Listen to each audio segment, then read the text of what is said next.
কংগ্ৰেছ শূন্য পশ্চিমবংগত। তেনেস্থলত ইয়াতে কংগ্ৰেছে নেতৃত্ব লৈছে মিত্ৰজোঁটৰ।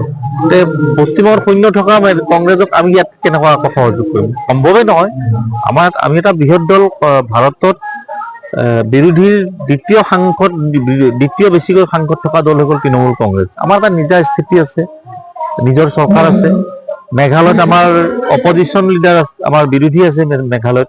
ত্ৰিপুৰাত আমাৰ বিধায়ক আছে, কেৰালাত আমাৰ সংগঠন আছে, গোৱাত আমাৰ সংগঠন আছে। গতিকে আমি কোনো মিত্ৰতাত নাই।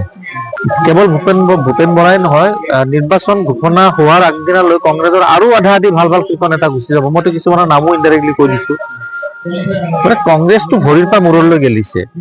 কংগ্ৰেছ অকল ৰকিবুলৰ নিচিনা দালালে চলাই আছে, আৰু গৌৰৱ গগৈ ৰকিবুলৰ কোলাত বহি লৈছে। সেইটোৱে নহয় জানো? গতিকে ৰকিবুলৰ নেতৃত্বত যি দল চলিব, সেই দলত অসমৰ ৰাইজে সমৰ্থন নকৰে।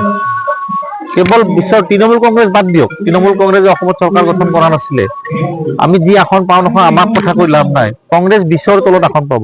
কংগ্ৰেছ এই দম্ভালি, এই ৰকিবুলৰ দাদাগিৰি, আজিতো 2016 চনৰ পৰা 2012 চনৰ পৰাই এই হিমন্ত বিশ্ব শৰ্মা মুখ্যমন্ত্ৰী কাৰ অত্যাচাৰত ওলাই গ'ল? এই ৰকিবুলৰ নিচিনা দালালৰ কথাত ওলাই গ'ল। ভূপেন বৰা ওলাই গ'ল, আৰু কিমান মন্ত্ৰী বিধায়ক ওলাই গৈছে। ডাঙৰ ডাঙৰ সাধাৰণ সম্পাদক ওলাই গৈছে। ৰূপজ্যোতি কুৰ্মী কওক, সুশান্ত বুঢ়াগোহাঁই কওক, বসন্ত দাস কওক। হিন্দু MLA বিধায়কবোৰতো নাইকিয়া হৈ গৈছে। হিন্দু ভোটাৰটো নায়েই। কেইটামান খালি সংখ্যালঘু ভোটাৰে অকমান দলটো মৰম কৰি আছে বুলি অসমত দলটো বাচি আছে। আৰু গৌৰৱ গগৈ কোনো নেতাই নহয়।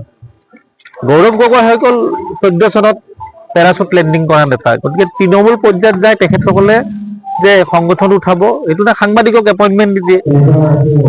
সাংবাদিকে যদি বাইট ল'ব যায়, আপোনাৰ এপইণ্টমেণ্ট দিছো নেকি? সাংবাদিকৰ কিবা এপইণ্টমেণ্ট থাকে নেকি? কৰ্মীৰ ফোন নুঠায়, ৰকিবুলে যি ক'ব সেইটো তেওঁ কৰে।